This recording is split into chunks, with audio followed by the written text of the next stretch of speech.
forthcoming forthwith. We will go to the tribunal. The order has been forthcoming, and that, in my view, is all to the good. But that's the situation now before the first mandatory posting date. And on the first mandatory posting date, there are going to be hundreds, maybe thousands of plans that should have been negotiated, that are supposed by statute to be posted, and that will not be ready. Maybe somebody has a more specific handle than I do on the statistics, but I've heard that review services expects 1,000 notifications that plans have not been settled on or about January 1st, 1990. I think there are a lot more plans than that are supposed to be settled. Some of them will be settled, but my bet is that it will be very few. There will be others, of course, who have just buried their heads in the sand throughout this entire 2-year process and haven't been negotiating, haven't been developing plans, and won't bother advising the commission of that on January 1st, 1990. So after that date, certainly the review officers will have to shift into high monitoring gear to go out and see what is in fact happening. I think most people think that if you're in a position to demonstrate that you're making reasonable efforts towards achieving pay equity, in other words, that you're still negotiating, you're not at impasse, you're trying, that they will probably leave you alone if you want to be left alone, just because they will have to. They will have other more important things to do. And there are a couple of large sectors of the public sector, I'm thinking particularly of the hospitals and the elementary schools, where nothing much has been happening because very fundamental issues affecting both those sectors in a very broad way are still before the tribunal. When the tribunal decisions come down, it's to be hoped, at least, that the dam will break and negotiations will start seriously in those sectors. And it's unlikely that review officers will not let those negotiations take their course as long as progress is being made. In other workplaces not affected immediately by tribunal decisions, it's not at all clear what approach review officers will take. They've certainly been hiring more review officers with this deadline looming, but it still doesn't appear to be exactly what you'd call a manageable task. The advice that we're giving our clients now as we move towards January 1st, 1990 is to get on with it, to stay at the table and to negotiate seriously, but not to be stampeded by the statutory deadline, not to feel pressure to make bad decisions, to negotiate and sign bad plans just because the deadline is there. Because, of course, all a deadline really means in practice is that you inform the commission that you haven't settled your plan.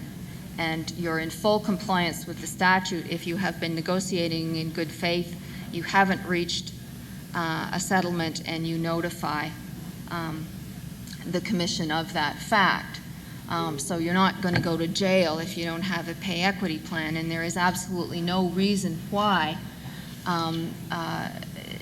unions in particular should feel pressured to buy into the consultants' plans being tabled by the employers just because that's quick and easy. If you don't have a plan, a review officer will settle one for you if you can't negotiate it yourself, and ultimately you will have a full right of review before the tribunal. It's certainly possible that there will be many people out there who won't wish to continue negotiating, who've just been waiting for the statutory deadline, the people who are not particularly interested in pay equity on both sides of the table, and just think it would be a whole lot easier to have a review officer settle those plans. when those plans are settled by review officers, it's unlikely that they will go any farther. But nobody, of course, knows what a review officer settled plan will look like. Is it going to be any different than a negotiated plan? Is this going to be some approach like first contract arbitration at the labor board, for example, where if you don't do it yourself, all you get is the bare bones? It shouldn't be. In accordance with the philosophy and structure of the statute, that kind of approach would not be taken, should not be taken. But I guess we'd have to say that there is some risk attached with no track record at all to waiting and simply letting a review officer come in and settle your plan. I'll call them unorganized workplaces, but in fact they are really every workplace, because even in the workplace where there is a bargaining agent, there has to be a plan for the unorganized employees as well as the organized employees. So with respect to plans for unorganized employees, it's possible that the work of the review officers will enjoy more respect, if I might put it that way, than perhaps in organized workplaces. It's much more likely that the order of the review officer will be the end of the road in those cases because, as Laura's already pointed out to you, litigating pay equity from start to finish is an extremely expensive business, and at least in the early going is going to be as expensive as chartered litigation and other path-breaking efforts of that sort. Unorganized women are simply not going to be able to afford the kind of full-scale litigation of, for example, gender neutrality that organized women are. Even the piecemeal issues so far are absorbing enormous amounts of tribunal time and therefore client money. I recently finished a case where there were two issues of staggering preliminarity, one being what is the bargaining unit and the other being what are the job classes. And this case took 12 days of hearing time as well as pre-hearing time and days for preliminary argument. That's a lot of money for any client to spend, and it would really be prohibitive for unorganized women. Although I understand that some of the legal clinics have shown some interest in representing unorganized women, and that's certainly something that's very much needed. It is also probable that when the tribunal jurisprudence has gelled a little more, that the review services orders will more likely be treated as final. I think one of the basic problems at the moment is that with no jurisprudence, every question of what looks like fact is really a question of law, and people are very, very nervous about committing themselves and simply are not prepared to live with review officers' orders where they know they can go farther and get a full-scale adjudication. But presumably, once the questions of law are decided, and it's perhaps naive to think that they ever will be, but certainly many of the major ones will be, these questions will once again become questions of fact, questions of the application of the law to particular workplaces, and they will not need to be dealt with in the same kind of way. Just one other brief comment. The Act, as I'm sure you've all realized, is a somewhat complex structure, a somewhat complex instrument, and it isn't entirely clear where the lines are drawn in a number of places between review services or the office and the commission and the hearings tribunal. And there's at least some potential for, in the labor relations field, we would call it jurisdictional disputes between various arms of the Pay Equity Commission. And so far, the tribunal has on its own made a number of important decisions about the relationship between the office and the hearings tribunal, or the commission and the hearings tribunal, review services officers, without benefit of representations from those bodies. There are now a couple of issues before the tribunal, one of them being enforcement, for the first time, an issue of how you enforce an order, where it really is not crystal clear from the structure of the statute who's supposed to be doing this and how. And while the matter is set down before the hearings tribunal, the office has been given notice of the hearing and is likely to show up and make its own representations as to whether it should be doing this or whether or not the hearings tribunal should be doing this. So I would end on the same note of caution that Laura, I guess, started on. Everything here is new, and I hope what I've said to you is right, but I wouldn't bet my professional reputation on it. And I guess we'll just see after January 1st, 1990, what happens. Thanks.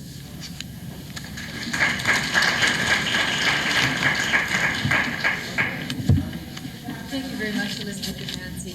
Why don't we take about a 10-minute coffee break and come back for the final panel? Thank you. Thank you.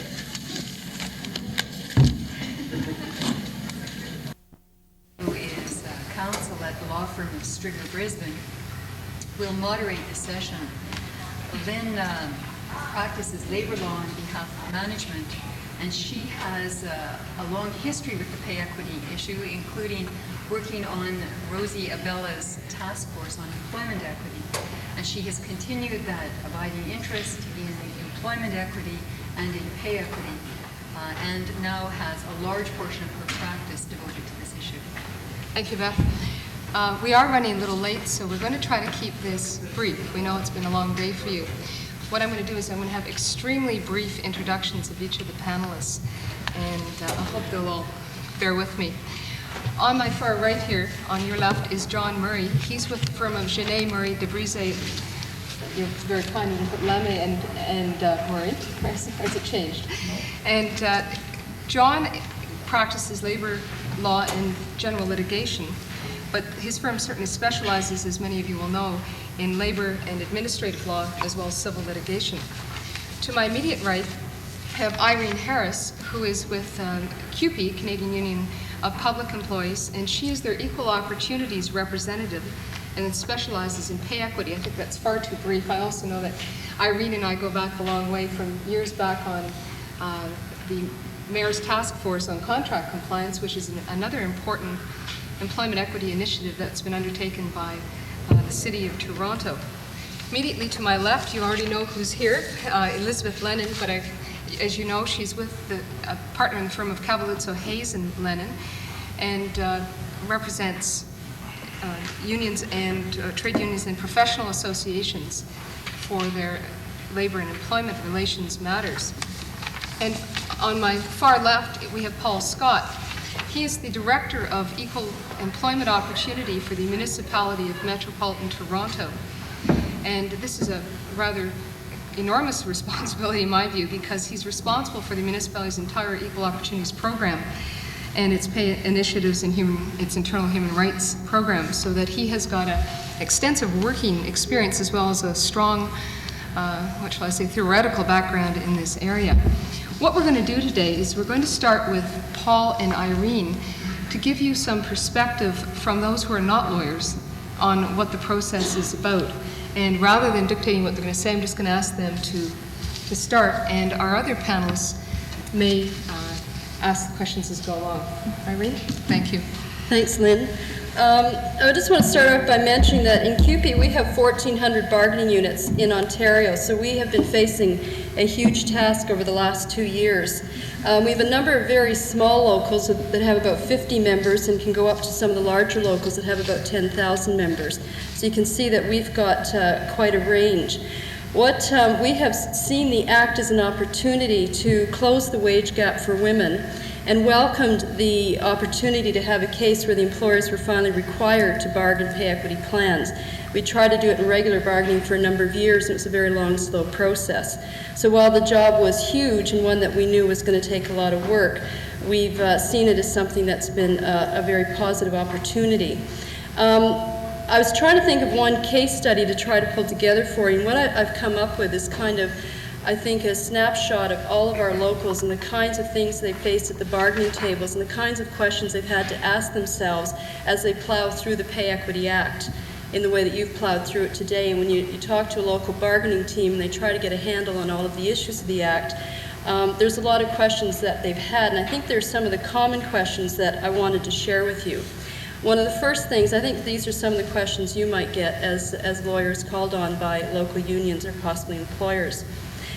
Some of the questions are these. First of all, how do we do this? We've done pay equity bargaining under regular bargaining, but the Act, as you've heard today, sets different standards, has some more content to it. So the first question is, how do we do it? Is there a pattern? Are there standard comparisons? If I'm a secretary in a school board, who am I going to compare with? If I'm a dietary aide in a hospital, who should I be looking at? Do we have to take the employer's consultant, or can we force the CUPE gender-neutral job evaluation plan on the employer?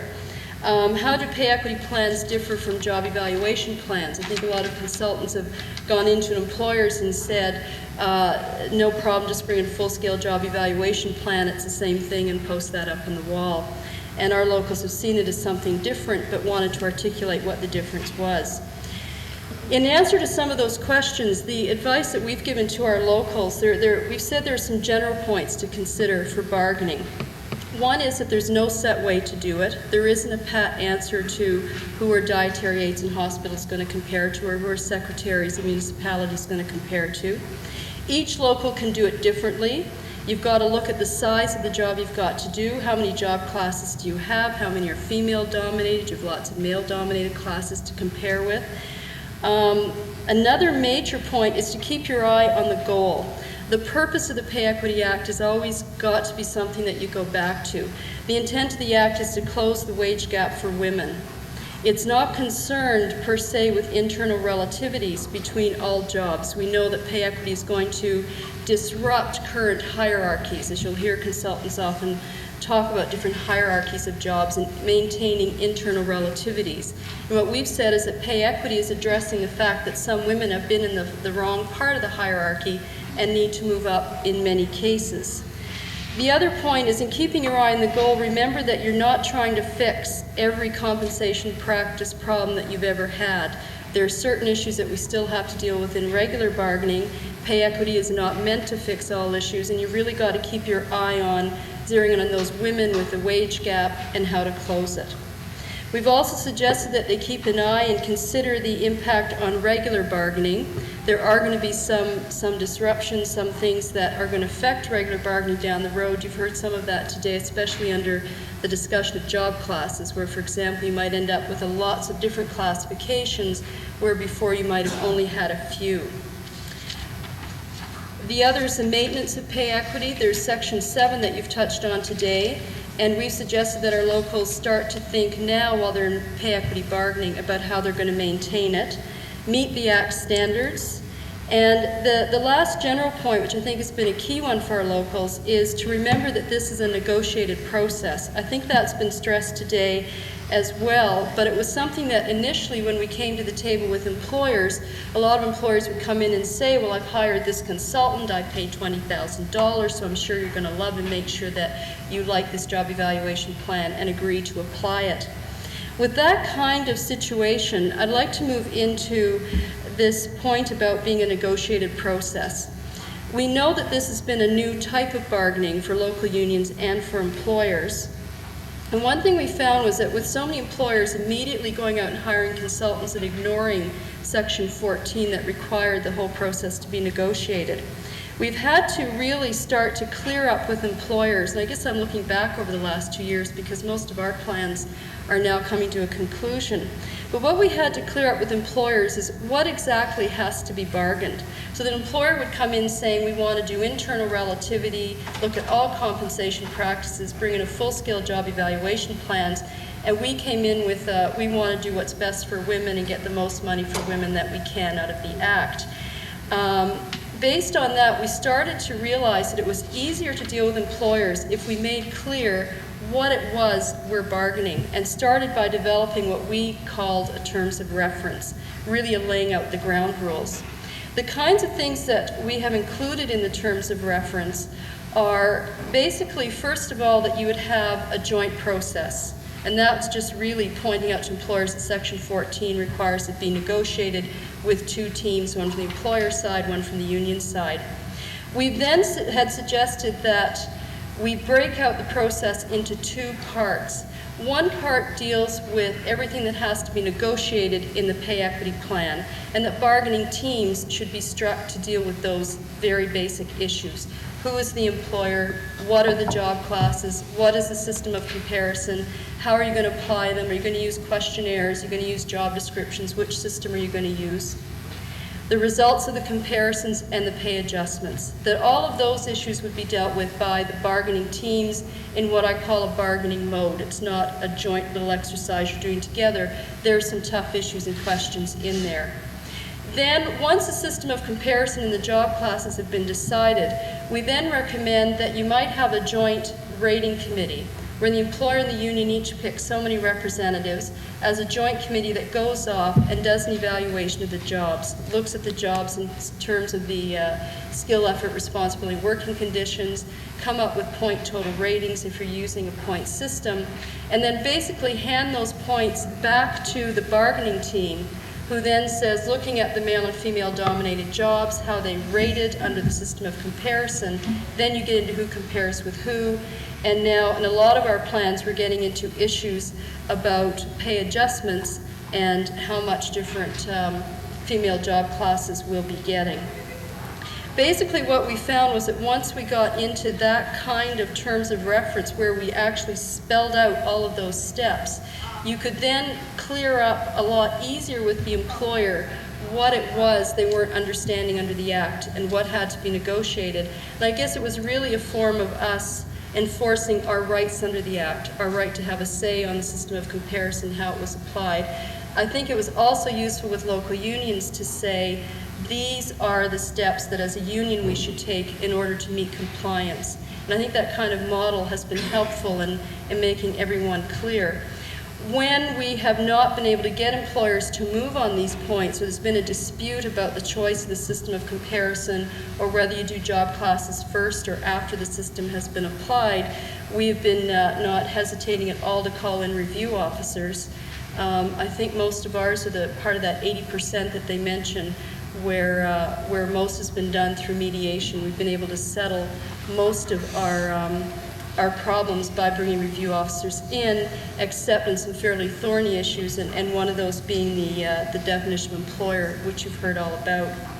On that last point about defining the employer, I just want to touch on it because you've had a whole session on it today. I think it's a critical issue, but I'm a little bit surprised at some of the hysteria around the Haldeman-Norfolk decision. We were really pleased with the tribunal decision, and thrilled to see the court's decision in upholding it. I think from our perspective, we have a lot of female-dominated groups who will fit the Haldeman-Norfolk criteria, where you do have an employer who is off in the distance controlling all the purse strings. We know in collective bargaining that that's really who we're dealing with. They're usually like a ghost in the background. You know that they've got the money. And in bargaining, it's been very frustrating because you know that in a lot of these cases, like libraries and daycare centers, where they are female-dominated workplaces, and the women's wages are held down because of where that money flow is coming from. So for us, the Haldeman-Norfolk decision is one that that makes a lot of sense. It's a common sense kind of decision to us. It's saying that in a pay equity context, you have to look at where the responsibility lies for who's maintaining systemic discrimination in wages.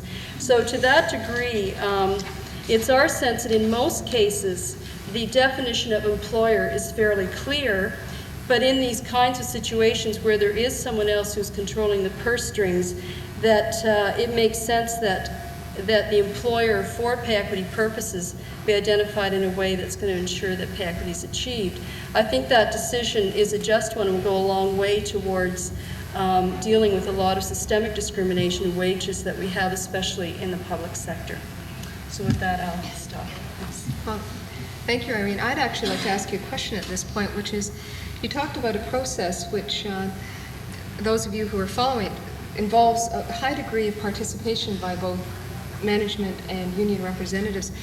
Do you contemplate in any cases of having an appeal of the outcome of that bargaining by individual employees? In other words, do you disclose the outcome of the evaluations, and do you propose that there can be some kind of appeal taken from those? It's a good question. What we've done in our terms of reference to cover that is usually we recommend to the local committee come up with the terms of reference in those steps and get that document ratified at a membership meeting and use that as a way to let the members know what you've done. We then recommend that once jobs are rated in any way that establishes what the comparisons are, that those be posted and that you allow members the opportunity to appeal those ratings if they aren't happy, and there is an appeal process. Then once the plan is finalized, most of our locals are then ratifying the final plan. So the sense is that all of that gives the members a chance to scrutinize, question, and raise questions about the whole process. What we're not clear about as an issue is what will happen is, let's say we go through all that, you have a final plan, and some have asked what happens if the membership votes it down. Right. And I think that's a good question that we haven't had to answer yet. And when we do, I guess we'll figure it out. Some have said that what would likely happen is we'd have to take it back to the table, raise the questions that the members have had, and then either call in a review officer to mediate and deal with it, or try to get the employer to add more to the pot if there's a legitimate concern that some women were left out. Right. Thank you, Irene. To put it into a legal context, one of the reasons that might be particularly important on the union side is because the structure of the Act doesn't permit employee complaints in the same way as it does for non-union side after the posting, so that an appeal process before actually gives the opportunity to individual members through the ordinary union process to actually participate in the negotiations. Because for those of you who are recalling, the Act contemplates an appeal of process for non-union people of 127 days, a complaint filing time. And yet on the other side, once the plan has been signed by both the union and the employer, it's deemed approved. So the appeal is something, of course, of always big interest. Can I just add Please, to that? Yeah. It really is an open question, and this may already have been said today, but it really is an open question whether an individual employee has any right to challenge a negotiated plan which is deemed to be approved. And there looks like there's certainly one way in the sense that anybody can file a complaint that the Act has not been complied with.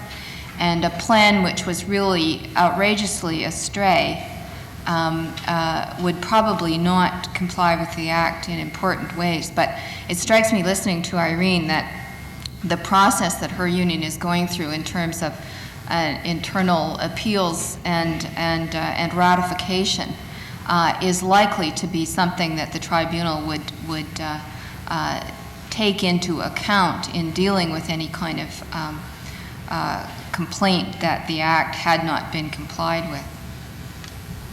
Thanks, Elizabeth. There will be an opportunity to ask questions after the presentation, so I hope you'll keep them if you have any. Paul, would you like to outline the perspective from your own experience and any others of which you're aware? You act as if you wondered exactly what my perspective is. It's the perspective of a manager who's responsible for equality in an organization. So it's sometimes a lonesome perspective. I think that I'd just like to say that, you know, I talk often about to aggravated groups of managers and employees and everybody else about the fact that laws and the decisions of courts and tribunals with regard to human rights and a lot of other things are just part of the evolutionary process in our understanding of what is equality. But when Irene said she doesn't know what the hysteria is over the Haldeman Norfolk decision, I have to say that I have suffered from shortness of breath for the last few days. When you think in my own perspective of being in an organization which thought it had 13,000 employees until one morning it woke up and discovered it had 34,000. And in terms of boards and commissions, now we don't know that, but in terms of the possibilities of boards and commissions, so you have to forgive people who are temporarily hysterical just from the point of view of how they meet certain kinds of deadlines, I think. It's interesting times. I think that I merely like to say, I realize there's 4 of us and it's the end of the day, and I'd like to only very briefly say a few things from my perspective on how we see the implementation, or how I see the implementation of the pay equity legislation, and what some of the necessary things for an organization are in terms of what it has to do to get itself in a position of implementation. And I think that the major point I'd like to make is that an organization has to manage this legislation. The management has to manage, and the organization in a broader sense, in terms of all of the people who are partners in management, have to manage it. That reactivity to this kind of legislation, and particularly to this kind of legislation, which it seems to me has tried to enforce a process, that to take the stance that all you have to do is react to the dots on the I's and the sections point by point, will lead us into years of trouble. And I think that management of the process is critical. And really what I have to say is a lot like what Irene had to say about how you have to stand out front and approach it. I think the first issue is for the organization to decide on an approach. And from a strictly management perspective, that means being in a situation where when you arrive at the bargaining table, you're not simply reacting to proposals with the advice of a consultant tucked in your back pocket. I think what you want to do is walk in with some sense of what you have to achieve and what you want to achieve out of this exercise. I think also, given the appeal process and the active role assigned to review officers and to the tribunal, I think that having a well thought out approach, some people more crassly call it a paper trail, I always call it a paper trail. is really very critical. I mean, having come up with an approach and arrived at that approach in a logical way is very important over the course of appeals and whatever kind of contact we have with the commission and its tribunal. In terms of the approach, there's a number of things that I think you have to, as an organization, ask yourself. And the first is whether there are positions and programs that have been implemented in the past which already form part of your policy as an organization in terms of pay and compensation and equality.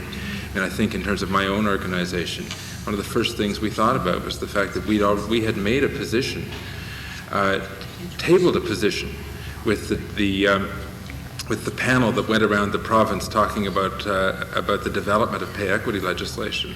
Well, our first thought was, we think that position probably is part of our policy, and in the long run will be something that we'll be called to task on. And we tried to put all of our activities around pay equity and equality and pay into perspective and say, what is our position and how have we demonstrated that up to now? I think one of the other things you've got to think about, or we should have thought about a lot more, and are thinking a lot about now, is who we have to consult with in order to take a corporate position. You know, and the Haldeman Norfolk decision calls that into question. I mean, how big should the decision-making net have been? And you know, and it's not too late to think about how big it needs to be in terms of who are the possible stakeholders in the development of a pay position or pay equity position. In line with this, another thing we have to think a lot about is whether or not we're seeking legal compliance or internal equity. And the the whole issue of the implications of internal equity, I don't think has been fully explored. You know, an organization that makes a commitment to internal equity is making a commitment to something that will have enormous impact on communications, on the appeal process, because you know, you need to have internal appeal processes for a full internal equity program that need to be separate from the appeal processes that need to be put in place for a pay equity process, and the whole issue of costing. You know, not very many managers, or in my case as elected leadership, are all that good at making the distinction between big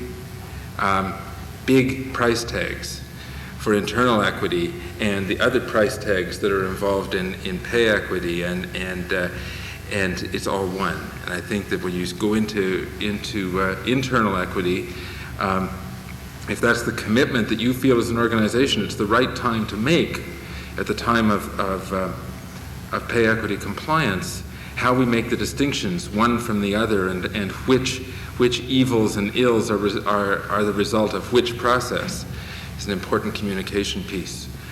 I think that it's been hard for us to, in some cases in our management plan, make the clear distinction for our employees about what's happened to them because of internal equity and what they can expect out of pay equity.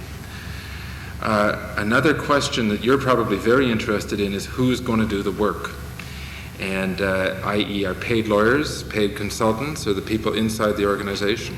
I think our own experience is that to get ownership and commitment behind behind a plan, it's really important for us to take ownership. We're the ones who have to ask the questions.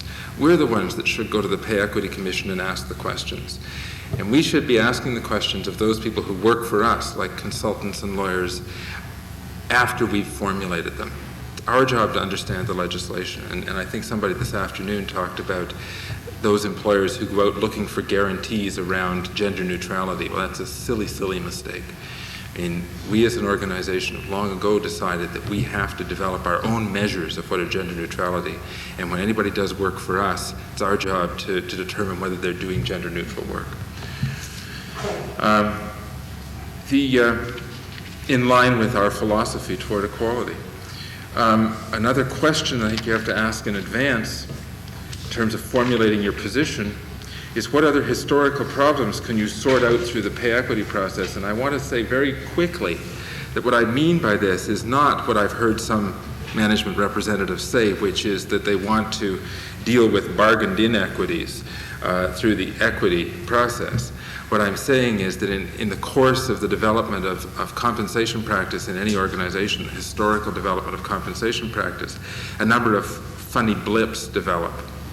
And the question that an organization needs to ask itself is, can it sort out some of this stuff and deal with it as part of the pay equity exercise? And examples that I've come across are things like dealing with unequal hours of work for different management groups, for example, but similar pay.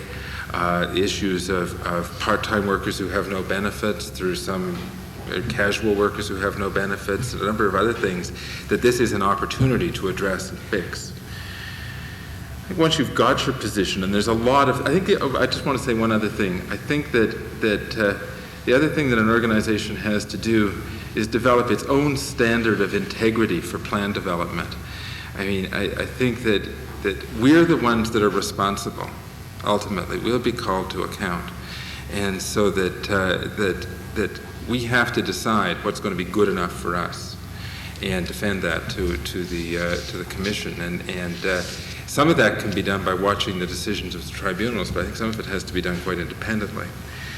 In terms of the things to do, and I'll just very quickly list these, after you've thought a little bit about what your position is.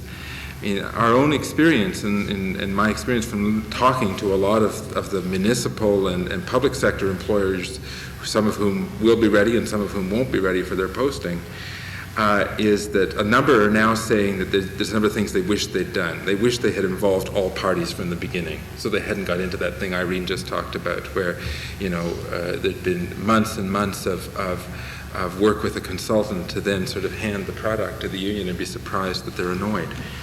I think that Another thing that's very critical is considering all the potential discriminatory barriers in the system.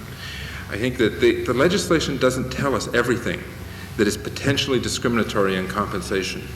And I think that those organizations that have set up any capacity to measure discrimination internally in their organization should have started to do that with compensation long before they started to apply the Pay Equity Act, so that they saw within the organization those potentially discriminatory barriers to real equality in employment. We developed a checklist of questions and issues. I mean, every single conference you ever attended on pay equity, and all the publications of the Pay Equity Commission have told you the questions to ask yourself. Well, I think the organization needs to ask all of those questions, list all of the issues and the pros and cons of taking a certain kind of decision around each of the issues. Important thing to consider is communication. How much do you communicate? How important is communication going to be when you get down to the posting date? We are putting a lot of thought into designing a means of monitoring equality from the base time. I mean, I don't for a minute believe that this act is really, in the last analysis, going to be all about equality on January 1st, 1990. And I think that there's some hints in the legislation, and I'm sure there's going to be changes over the long term that are going to be important. It's going to be important to know in 1998, in 1999, that your practices continue to be gender neutral and there is no discrimination. And a method for monitoring that, monitoring job evaluation processes, doing statistical monitoring of the pay gap, is something we feel is really important to have in place from the beginning. And finally, and some other people have made this point, I think from my point of view as the person in the organization who acts as its conscience in many cases, that it's really important for us to consider every act in personnel, and particularly in compensation, as a potential violation of the spirit of the Pay Equity Act, and to think about the impact any decision could have, and building some mechanism in place, almost like, policies go off on their own and pay equity's over here, and you think you've just got everything in control in terms of your compliance exercise, and then you see somewhere on a council agenda or someplace some decision that's been made about buying off an employee or doing something in a grievance settlement or doing something that you see the organization on the verge of shooting itself in the foot. And I think that it's really important, and it's a role that people like you play, for the organization to develop an internal monitoring system to ensure that it asks itself the critical equality and pay equity questions before it takes any decisions around compensation. Are we potentially violating the spirit of the Act? So just some observations from my side. Thank you, Paul. I don't know if any of the panelists, particularly the two lawyers on the panel, have any comments on where their clients have been on this issue of strict compliance as opposed to taking a broader internal equity approach. John, do you have any experience? Anyone who asked my opinion, and I do have a view. I think it's the view that's expressed by Irene, who, to me, gives a sort of common sense wisdom today that's meaningful to people who attend here. The Act is meant to address a particular type of problem. You should deal with it. And I think it's a great mistake to try to correct all the ills of a compensation system in the context of pay equity. I'm sorry. And it will complicate your discussions. It will, in the end, require the expenditures of money which are not required under the Act. It will confuse the issue. It will sometimes interfere with collective bargaining and the address of these other serious issues in the proper context. Pay equity is going to prove difficult enough for some employers and trade unions, and I think that you ought to narrowly define your purpose. That would be my view. Certainly that's the wisdom of people who've had a lot of experience in the area, too. They seem to say that over and over again. Well, I can see a different view building right here on my left, so I'll ask Elizabeth. I, on the other hand, would say that if those of you who represent management out there would listen to Paul and go and do thou likewise, those of you who represent unions wouldn't have to listen to me. because the kinds of things that I'll be warning against when we get to my remarks simply won't be happening at your bargaining tables. Just on that point, I mean, there are lots of issues in compensation, and there are lots of equity issues in employment that may be appropriately addressed by employers and trade unions in or outside of negotiating a collective bargaining agreement. It may lead to all kinds of policy changes and implementation of process to eliminate barriers to all kinds of folk. I don't think I am suggesting that those conversations not take place. What I am suggesting is that you can't act like St. Francis of Assisi every minute of your life. And pay equity negotiations are going to be enhanced if you focus your discussion on compliance with the Act. If you start off on the proposition that this bargaining is completely different from collective bargaining in the normal course, where you each have different agendas, or you may, with settlement being the only common thread, in this instance we have a mandated agenda of compliance and the elimination of gender bias over time and compensation practices. So I think to complicate that common mission by adding to it concerns of employment practices that aren't caught up in the scope of this Act is going to complicate the process and impair the prospects of compliance in most circumstances. I mean, you might deal with one of the apostles, and that's fine, but you're more likely not going to. Without trying to prolong this, John, I think in order to give some assistance to people who've heard two radically different views, would you be able to give an example of the kinds of complications? I can think of one that I've run into, but I think it's one that's surmountable with time. The biggest problem I have seen, not the biggest, the most pressing problem, because of the fact that on November 27th, that I've seen emerge where an employer has committed itself to internal equity is the recognition that they cannot do both pay equity and internal equity by this January or possibly even the next January, whereas they certainly can comply with the Act. So that one of the issues is how to, if you do make a commitment to internal equity, and I've certainly seen circumstances where I think it's appropriate to do so, I'm wondering, you know, what I've recommended is separate those two. Prepare your employees for the fact that you can't do both this year, but you've made a commitment to it in the longer run, so that you overcome your deadline problem. But did you have...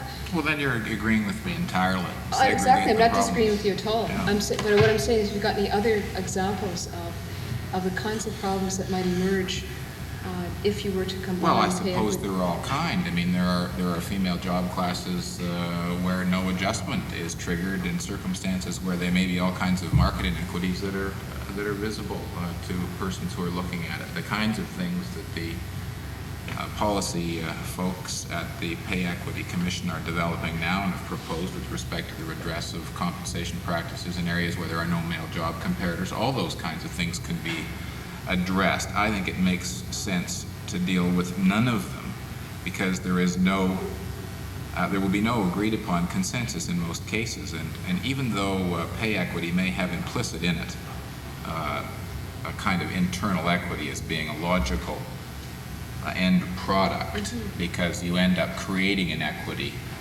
to a degree if you don't deal with it. I don't think it's sensible to do anything but put it on the back burner, and I can't think of any other issues, be they internal equity in compensation sense, in surety, you've got employment equity in broad sense, minority hiring, anything. I don't think it's sensible to confuse it with this statutory program at the moment. It isn't, as somebody refers in one of these papers, this is not an experiment. This is law, and let's get on with it. The rest of it may or may not be law or experiment, but certainly ought not to be confused with this objective. It'll complicate it. And to pick up on this, I think the last thing I think we'd like to talk about is the enforcement mechanism when you, in fact, combine the two. Do you have any views on the enforceability of negotiations that have gone beyond the pay equity? I mean, any of you, I know that this is an issue for all of you, is that if you do in fact mix them up, what mechanism, say that Beth sitting over there is, you know, there's the issue of what mechanism will there be to access the tribunal if it's all included? Like, this has been one of the issues that's been raised. Do you want I guess part of the problem here is what happens if there is a statutory bottom line in terms of how much money the employer is obliged to spend on correcting pay equity problems. And I think the issue that Lynn is focusing us on here is what happens if you are caught spending some of that 1% on a problem which isn't a problem as defined by the Act, but is some other kind of employment equity problem.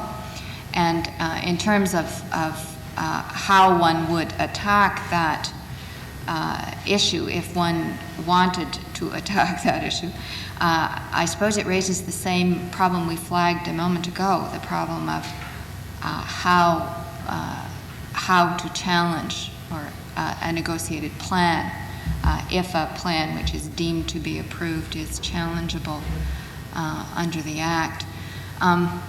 My own view on this is that this is a non-problem, that these issues, the ones that Paul talked about and other issues one can contemplate, that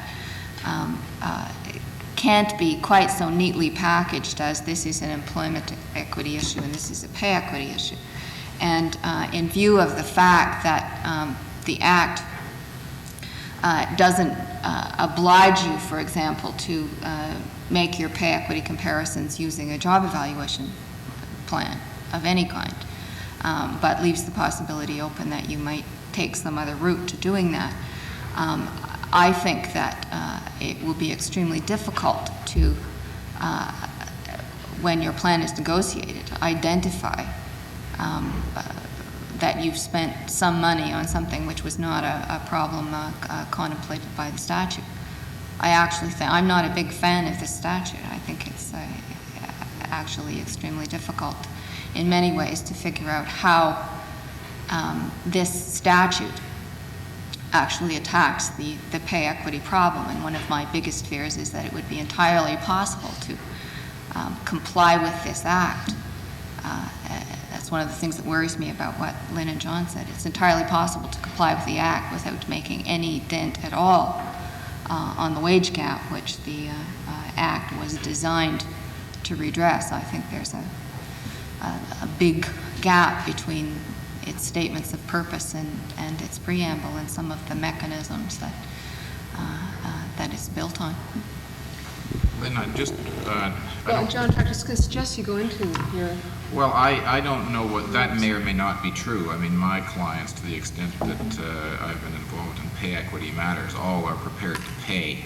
It may not go as far as some policymakers would like it to go, and there may be valid criticism, but the Act is there. In my view, the 1%, there's going to be no ambiguity about that. The tribunal, in my judgment, will have no choice but to say if you've spent a portion of money on other than pay equity matters, it doesn't count on the 1%, and you've got to pony up to the extent that you spent the 1%.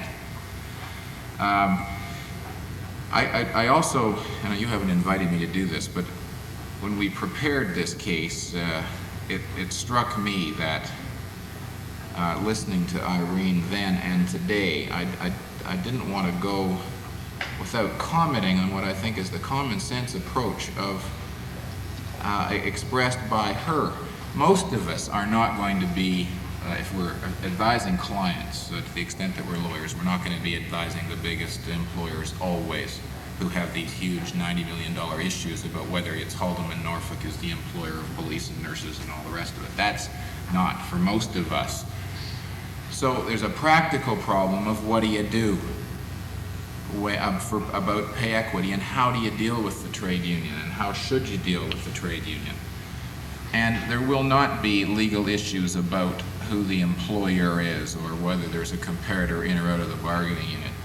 It's quite straightforward stuff, but there's real how-to wisdom in what this lady said in my respectful submission. For example, why would you go and choose a consultant as an employer without consulting with the main party with whom you have to negotiate, the trade union? Why not make that a joint effort?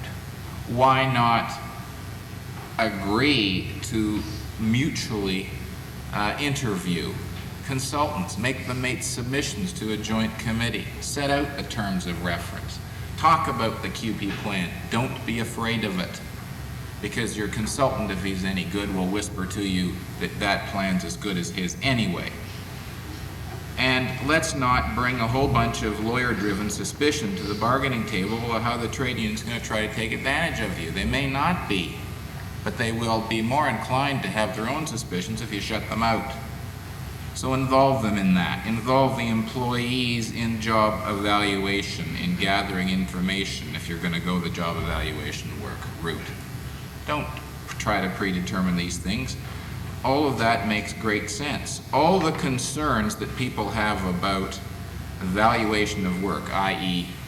female-driven trade union reps will try to overvalue women's work and overvalue men's work for comparative purposes, or undervalue it, or whatever is going to end up creating the best result. The experience, by and large, shows that these ghosts do not haunt the bargaining table, that they can be talked out. The employees who are educated to do job evaluation try to do a good job most of the time. The glitches that appear on day 1 are gone by day 3. And people basically want the thing to work. There's lots of pressure on the trade union, too, not to interfere too much with internal relativity unless it's appropriate to do so. They have other members and they have other obligations to do things correctly. And all I can do is say that the consultants and those who I've discussed who have involved the trade union in selection of plan, in selection of consultant, in defining and developing the gender-neutral comparison system, have in the end been able to surmount the difficulties that they encounter. And don't let your client, if it's an employer, be particularly retentive about information. Don't be afraid of it, and don't be afraid of motive, unless you learn you shouldn't be, because the more suspicious you are, then I think the more kind of adverse reaction you're going to trigger in the other side. The other thing is, as a lawyer, I don't think you should be involved in a lot of what goes on in pay equity. To me, it's like legislation saying you got to build a safe bridge that goes across the Don River, and what are you going to do? You're going to hire somebody who knows how to build a safe bridge. You're not going to decide yourself to become an engineer. And it's crazy to worry about learning about gender neutrality. If your clients have a dispute and you can't get it sorted out with expertise on both sides, because the trade union will have its folks and you'll be able to get yours. All you have to do is pay for them. You'll have an opportunity to argue it. Meanwhile, let's get on with it. Don't make the trade union agree to stuff before it's time to agree. Don't go the way cybernetics did. You know, today we're going to do A, and until we get A put aside, we're not going to go on to B. It's ludicrous. Don't get them to don't try to force agreement on a gender-neutral comparison system until you've seen how it works. Is it going to be sensitive to your environment? I can't imagine, I haven't discussed this with Irene, but I can't imagine her coming in to any of my clients and saying, here is the QP system, let's use it, and we will not ever talk about factors other than those that are described in the document. I suspect, you can just interrupt if I'm wrong, I suspect she'd say, let's modify it, let's custom make it, let's fix it so that it is sensitive to this environment, and let's try it out. And if there are no wage adjustments required throughout the whole establishment, well, maybe it's not working. Let's try it out again. Let's fix it. Let's go back and look at it. But don't ever sit down and make somebody agree to something before they know how it's going to work. Use common sense, in other words. And don't be afraid of appeal procedures. Helps the union. Don't be afraid that some employee might say, I have been classified wrongly. You have not understood my job duties and responsibilities. Let them participate, give them appeal processes, if necessary, for purposes of achieving compliance with the Act, not compliance with all kinds of wonderful parables that are laid down by egalitarian spokespersons in this society. Deal with the Act sensibly, openly, and intelligently, and I think apart from these wonderful, huge legal problems that people like Liz Lennon get paid a great deal of money to go and argue, you'll find the thing works decently. Thank you, John. Well, But just, and I'm imposing a 30-second cooling off period. Actually, I think it's a very interesting perspective, and one which is certainly, one which is certainly not taken by all here, but that's not really the point. I think that what I take out of John's comments, and we've certainly talked about this before, is that the role of the lawyer depends on where you get inserted into the problem.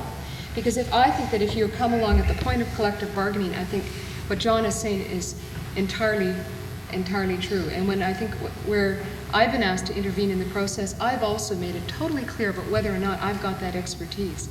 And I think that John's comments about being careful to draw the line between what you're asked to do and what someone else is capable of doing is very important. But I also think you're going to be asked about a lot of things that you eventually may have to know if you're going to present before review services or before the tribunal. So it may be, in fact, an educational process. And Elizabeth, go ahead. now it's mine. As usual, I agree with about 25% of what John says, and disagree with the other 75%. And if those of you out there who represent management would follow the advice he gave you in the 25% of what he said that was useful, we also wouldn't have many of the problems that we have at the bargaining table. But this may be a difference between the kinds of things union lawyers get involved in and the kinds of things management lawyers get involved in, because management lawyers do a lot more hands-on negotiation, certainly in collective bargaining and quite possibly in pay equity as well. And unions tend to use their counsel for troubleshooting, which means we tend to see the pathological situations and not where it's working well. But the world that he described is not the world that my clients are living in right now. The employers are tabling purchased off-the-shelf plans, are showing themselves unwilling to modify them. We've had situations where the union has served notice to bargain and the employer has said, we'll get back to you when we've got our plan ready. In some cases, it's that bad. Certainly in any case where they've hired a consultant. Most of these, it's all very well to talk about consultants as playing a consulting role, but in most cases, consultants are peddling a plan. They have their own plan, they want you to use it, that's why they're working for you. And for all the reasons that Dr. Weiner referred to this morning, they do not want to change those plans. They are not flexible about their factors and their sub-factors and their weights. And there is an enormous amount of pressure on unions simply to agree to what is put on their table. So that's one type of bargaining that we're actually encountering. The other type of bargaining is the bargaining which is simply operating from the game plan, which is let's try to get a pay equity plan here, which will just say that everything that we've always done complies with the Act. And if you sat through the day's sessions and heard some of the morning sessions on very specialized problems, I think you'll see how easy that might be if for unsophisticated parties, and to be unsophisticated in pay equity is only to be where all of us are right now, who are not aware of the pitfalls. And you can see even at the level of who is the employer, what is the establishment. You make a wrong decision on that, you're led into an agreement on that, and all of a sudden, bang, you're an all-female workplace. No adjustments. The same is true of definitions of job class. You can see how easy it would be, given the statutory definition of job class, to start folding male jobs and female jobs into the same job class. And if you do that, obviously you can't compare them. You may change the gender predominance of the job. What was formerly a female job class may all of a sudden become a neutral job class if certain male jobs are added to it. and bang no adjustments. And all of these kinds of issues are issues that at this point anyway, are, in my view, questions of law. And they're questions on which parties need and should have early legal advice. So I'm not advocating lawyers sitting at the pay equity negotiating table, but I'm certainly advocating an early role for lawyers in negotiations and frequent consultation between parties and their lawyers. The other thing I would say from the union perspective is that, and Laura said this too, I mean, it's not, lawyers are not experts in gender neutrality. I mean, it's very difficult for us to get our minds around terms like a priori plans and policy capturing plans and factors and weights, and it's certainly not what we learned at law school. But at least on the union side, consultants who know about these things are not thick on the ground. There are lots of management consultants peddling off-the-shelf plans that have been purchased by management for years and years and years, but there aren't too many people who look at these issues, too many consultants, too many experts who look at these issues from a perspective of how can we break the mold here? How can we change pay structures to put money into the hands of women? So that to some extent, I think that union lawyers are having to fill a vacuum that's created by the fact that there aren't job evaluation consultants and compensation consultants, at least yet, who can deal with these issues from the union perspective. Let me just add one more thing, which is that I think that pay equity negotiation is very, very different from collective bargaining. The lawyers often are involved in collective bargaining, particularly from the management side, and John and I have in fact negotiated one contract together, and we would probably share the view that perhaps the skills that are used in that kind of bargaining aren't the skill, I wouldn't like to say aren't the skills that we have, but certainly aren't the skills that we particularly use and develop as lawyers. But I think that because of the different kinds of issues that arise in pay equity bargaining, because the whole process is statute-driven, there's a statutory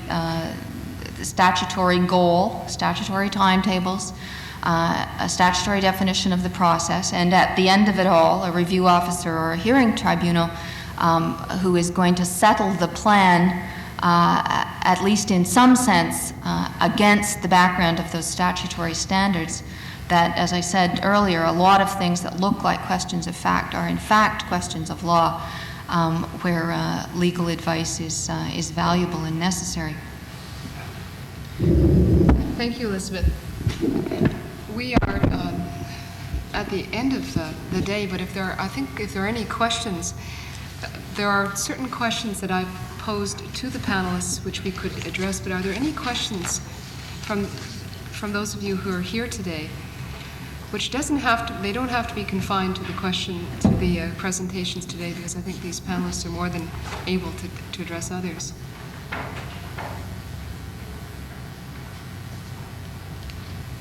Well, if there are no questions, I want to thank you on behalf of the group, and I think, Beth, I can wrap this up then, and I want to thank you very much for your attention, and I want to wish you my standard salutation, which is good luck.